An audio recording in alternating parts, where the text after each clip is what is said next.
And it looks like we're live.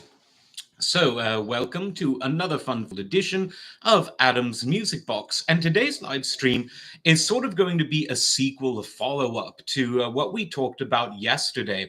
And if you didn't join us yesterday, what we were talking about then is this theory advanced famously and recently and virally by the journalist and commentator Candace Owens, who hypothesized that the CIA had a desire and actually executed a scheme whereby they controlled, and I think she even implied invented, gangster rap. Now, some of it's true, some of it isn't. The music wasn't invented by those forces, but powerful people in the record labels who have connections to government and to Wall Street, because they're the same group of people, they do have a financial and a sociological interest in advancing certain forms of music over others. And to understand the full breakdown of that, just tune into yesterday's live stream. It's there under the live tab on this YouTube page.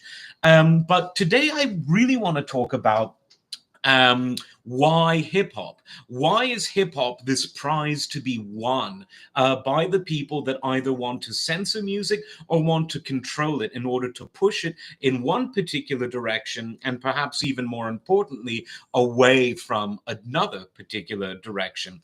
And to understand this, one has to understand that the keystone, the lodestone, the root of hip hop is poetry. And far from being something that's excessive or useless, which in some cultures it is both of those things today, when we go back to the origins of civilization, poetry was one of the very most important forms of communication. It was the way that information was disseminated. And the reason that poetry was more effective than other forms of just prosaic spoken word is because poetry plays on the psyche in such a way that it encourages memory retention. And when you're in the age before the written word and long before the printed version of the written word, it's important to memorize information, because if you aren't able to retain this, the information will die. Now, culture is a funny thing because all cultures behave differently. They have different values, different ways of expressing themselves, different ways of communicating information. And those differences are what make the world a more interesting place. If everyone was the same as the people who want to control hip hop wanted to be, then we'd all be the poorer for it. We'd be more stressed, we'd be more anxious, we'd be less intelligent. But there are interesting similarities among cultures which derive from what philosophers call natural law. And when we say natural law, this means a truth that goes beyond the human condition, a truth that relates to nature and our natural way of being and of seeing things and of interacting with the environment around us. And an example that I used on a previous stream, actually a very old one of the very first on this channel, was how animals can teach us a lot about what we instinctively understand as beautiful music versus ugly music. And beyond those two polar opposites, animals can also teach us quite a lot about why certain musical tones, why certain musical chords, and why certain musical intonation provide certain emotive responses to us. Now, I'm going to just sort of reprise that a bit for you. So, how do we know when animals are angry? Well, they vocalize it. When a dog is barking in anger versus barking with joy, humans can tell whether that human is Vietnamese or Russian or Chinese or Canadian or a Black American or a white American. You get the gist. Same with cats or any other animals. Why is "meow" a sign of aggression, which can be tied to fear, as aggression and fear can be tied together in all creatures, including us humans. But it's also the case that when a cat goes, wow, we know that the cat wants affection, wants attention. And we can see this in music. It's why certain chords, certain harmonies, resonate as happy or sad or tense versus relaxed. across cultural lines, and not only across cultural lines that come from a similar place, like the different cultures of Europe, but across global cultural lines. And so we can say that music, in this sense, conforms to a natural law where certain sounds produce certain emotions. And the same is true with rhythm. European music, European classical music, is distinct in the sense that the rhythm is subservient to the melody. In other classical music traditions, the melody is subservient to the rhythm. And it's in West Africa where we find the most sophisticated rhythmic traditions in classical music in the entire world. And one of these traditions that to this day is very widespread in West Africa is something known as the talking drum, where a master percussionist will use a specific kind of drum to communicate by approximating the kinds of intonation and the kinds of cadence that one would associate with speech. So we see whether in various classical traditions, some that are more based on melody, some that are more based on rhythm, some like the Asian classical musics of China and Japan that are based on a sense of chordality with often very little distinguishable melody, we understand that they all approximate human communications. And when we understand that animals communicate in ways that adhere to natural law rather than learned or cultural law, we can look at where, in spite of vast cultural differences across the world, there are areas of interesting similarities that can only be explained by a connection to the natural. And one might say a connection to God. I would say that. Others would just leave it at the natural. I say that the natural flows from God, but let's leave that to the side for now and go back to poetry. Now, poetry, as I said, was a means of exchanging information, and it was invented out of purely practical reasons. Because if you can turn language and communication, which is the purpose of language, into something melodic and rhythmic, and poetry has both, then it can be passed down. And we see this across cultural lines in the ancient world that had no relationship with one another. We see ancient Chinese oral poetry. We see it in Southern Europe. In Greece, for instance, the Iliad and the Odyssey of Homer, oral poetry. We see it in West Africa, South Africa. We see it in the Arab world and the Proto-Arab world. We see it in Northern Europe with things like Beowulf. We see it in the indigenous cultures of the Americas. So this must mean that poetry is naturally a way to convey information and have it be retained in the memory and therefore be more significant. Because apart from people that have various mental, some would say disorders, some would say advantages, we tend as ordinary men and women to remember the things that we find significant. And the way in which information is received affects our ability to perceive it as significant or insignificant. Hence, poetry is an art that also serves as a utility.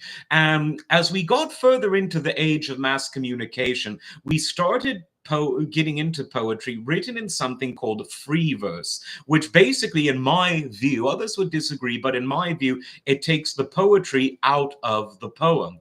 It's self-indulgent. It loses the essence of why poetry is created. And poetry could have well died in the way that European classical music has been, sadly, on its deathbed for a while now. But a genre of art, and more specifically a genre of music, came along in the last few decades of the 20th century, which saved poetry from itself because it returned poetry to its original purpose. And this art form was hip hop, and more specifically, rap. Because what is rap? It's a style of music that is built around poetry. And that poetry is and can be used for many different purposes. It can be used for informational purposes, it can be used for critical purposes, criticizing things happening in the real world. It can be used for polemic purposes, advancing an ideology, saying this is what needs to be done to solve various problems. Or it can be used for propaganda by record companies, by the government, or for anyone else. So let's look at an innocent form, a very fun and innocent form of hip hop being used as propaganda. In the 1980s, a lot of NFL teams started to record their own rap tracks. And this was for propaganda purposes to get the fans of the various teams excited, the most famous of which was the Super Bowl Shuffle by the 1985 Bears. You'll remember it. We are the Bears Shuffling Crew, shuffling on down, doing it for you. I haven't heard that in years. I remember it because poetry helps memory retention. It can also be used for devious purposes, and we can see that in the world of advertising, which is propaganda in the service of a product or a professional service. We see it there. We see it in PSAs, public service announcements. And so here we can see why hip hop is a prize to be won. It is something that the elite want to control, because while every form of music has a message, music that is centered on poetry has a more specific message and a more acutely advanced delivery system of that message than any other genre of music. And so if we explored the profit motivations yesterday and motivations based on ethnic conflict, which obviously implicit in that is racism, both historic and present day, we can see why this genre of music, this genre of art, is a prize to be won much more than other genres. And we can see that based on the history of how the art form evolved.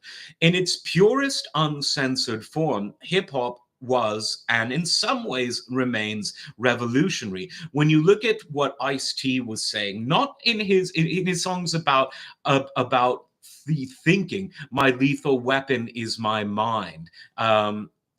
That's revolutionary. When you look at what NWA was saying about the justice system and about law enforcement, that was revolutionary. When you look at Ice Cube in his first three albums in particular, Death Certificate specifically, that was like a political manifesto. And one of my favorite rappers ever, I actually got to speak to yesterday because I was on his live stream. He's a prolific live streamer, podcaster. He's Cam, otherwise known as West Coast Cam. And he was one of the most, and still is one of the most sophisticated communicators of revolutionary information through his music. And in the 90s, he had these two really important albums. The first was Never Again, and the second was Made in America. Both of them, I would say, equally good, not only for the rap itself, but wonderfully produced. Warren G, one of my favorite producers, even produced a track on the second album, Keep the Peace. And you can see from the title itself, it was about peace. And the peace he's referring to was the gang truce in LA that took place about a year or so earlier between the rival factions, the Bloods and the Crips. When you look at it at an international level, we can see someone like Immortal Technique, who, while technically outside of the Black community that invented hip hop, because it was the Black artistic community that invented it, others took advantage of it. There's a distinct difference there. He talks about War and Peace on an international level. The rapper Paris, another great one. He's collaborated with Cam. He's collaborated with a lot of influential and important artists. He talked about it at the level of national politics. You've got people like The Coup, whose album Art was censored after 2001, talking about it from a kind of socio-economic point of view. Tupac, a lot of his stuff was very much informational, very much conscious. Now, don't get me wrong, all rap is informational. Two Live Crew was informational. They were telling people that it's that other people party like us. And you could say that that kind of partying isn't really spiritually correct or noble, but they were nevertheless communicating with humor, which is another important tool in memory retention, which is why there's a lot of double entendre, double meanings, humor in hip hop lyrics. They were communicating it. And when they got censored by Tipper Gore's PMRC that we were talking about a few shows ago, we could see that they actually responded to it with a conscious rap of their own, Banned in the USA, a takeoff on Bruce Springsteen's Born in the USA. So we can see that information is important. That's why the world of data, as Andrew Yang, a guy who ran for president in 2020, he said that data is the oil of the tech economy. And raw data by itself is meaningless. It's only important when it's conjugated into information. And yes, computers can do it, AI language models can do it, but historically, the people most effective at doing this are the artists. They are the ones who can conjugate and manipulate the data into something linear and cohesive and useful. And that's what hip hop does. Now, imagine that tool and how powerful it is, even above and beyond the socially and financially powerful attributes of other genres of music. Now, if we accept this premise, can you then further imagine why powerful groups would want to control it for their own sociological and political purposes beyond the financial motivations, which are obviously huge, that we talked about yesterday? I think that the answer to that question is yes, you can. And so we've got all of the markings, all of the setups of the perfect crime. You have people that made art for genuine reasons. And at the very beginning of hip hop, they were giving it away. They were young people. They were doing it as a means of building communities and communicating with each other. Then it went commercial. So there we have the financial motive. Then it became more and more conscious. People got to see that not only was this communicating the sort of humdrum pedestrian information of daily life, but it was communicating the profound. It was a call to action. And it's no coincidence that in the worlds of PR and marketing, the term and the concept call to action is very, very important. And so it is clear then that someone else, an external force, would want to capture and utilize that call to action for its own purposes. And we can see in the history of hip hop how there was kind of an arc where it was becoming increasingly conscious. And not only that, but conscious and mainstream at the same time.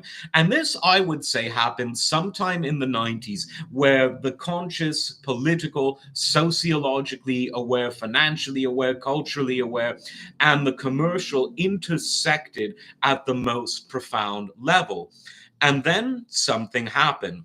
The powers that be realized that while getting rich off of this important form of communication is really good for us, meaning the people in charge of the record industry, who are the same people in charge of all the other industries. We went over those interlocking corporate directorships, as they used to call them, and we can call it the government entertainment complex, not because of an obscurantist conspiracy, but because they're all the same people, as we said yesterday.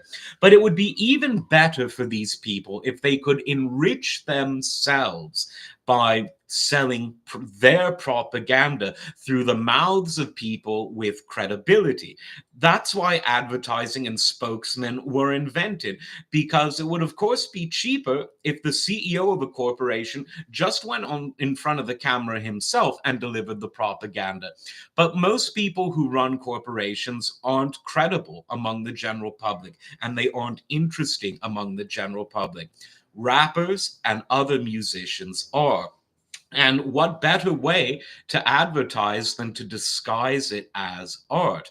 Because with advertising, the companies pay to have something be seen. With art, the companies that own the art are selling it to you.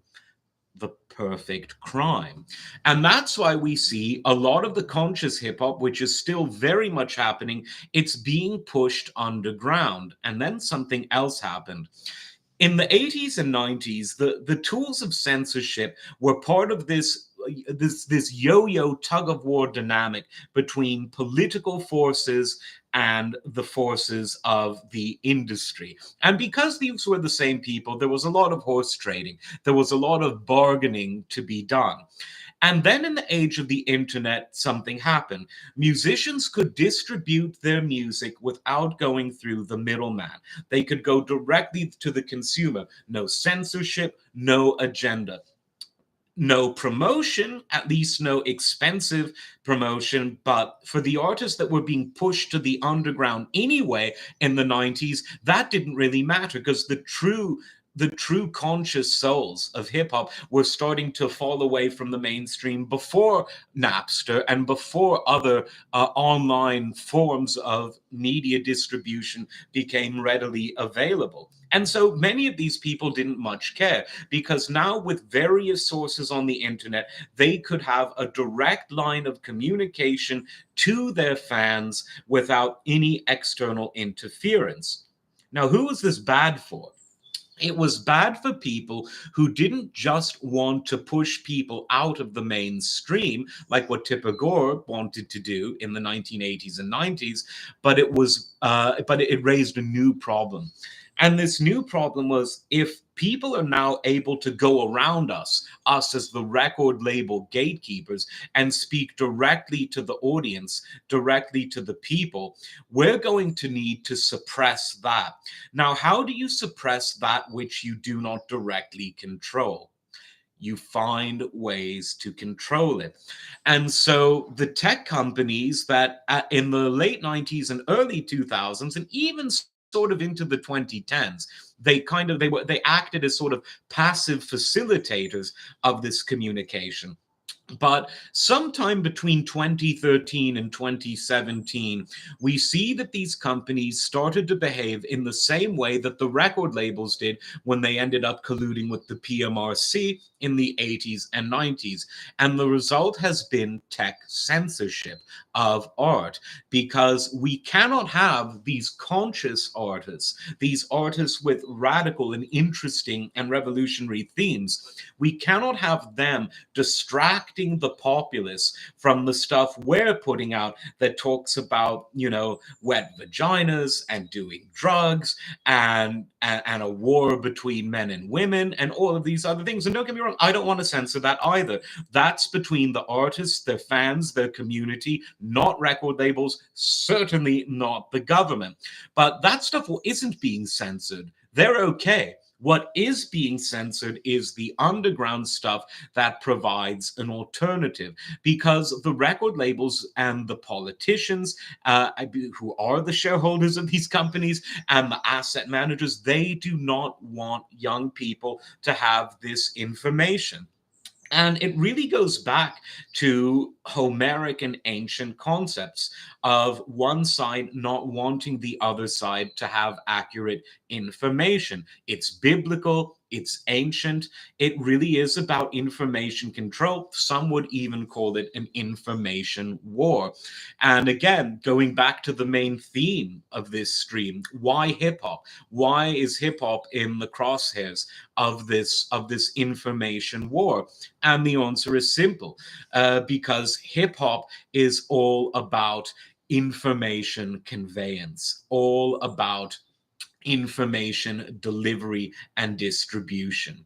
And it's for that reason that powerful people want it stopped, and not so much stopped as controlled and manipulated, which is frankly something more devious than censorship. Because with censorship, that's the traditional kind of censorship, you can see it coming. One day it's there, the next day it's not. With suppression, manipulation, and control over an art form or the artist, it happens more gradually. It happens under your nose, and you don't even see it happening. And that's the danger that we're going through right here and right now. And so, again, it's very, very worrying as it is throughout history when people outside of a community of artists and those in the direct cultural community, the direct cultural orbit, when they try to intervene in music and censor it, bad things happen. And the solution is just to be an artist, to keep making art, not to let negative influences from outside of your artistic circle determine the direction of where you are going to go. Let that come from within, and let your influences be people doing things for the right reasons, which is art for the sake of art, communication for the sake of telling the truth that you really feel, the truth that you see, the truth that you want other people to know. So, if there's any sort of moral to this story, I suppose that really would be it. So let me know what you think. Cam, when we were talking yesterday, said he'd love to talk more. I'd love to have him on this channel for an interview to hear not just from someone like me looking from the outside in, but from one of the legends and pioneers and artistic masters of his art. So that would be great. Maybe we'll do it in the coming weeks and months. We'll see. Definitely check out his stream. He talks about not just music, but many other very interesting topics. So definitely check that out. And in the meantime, this is a growing channel, bringing you content on all sorts of different genres of music. None of it is staged or rehearsed. It's just me winging it based on the things I feel. There is no middleman on this channel. So like and subscribe and share it around. Take care.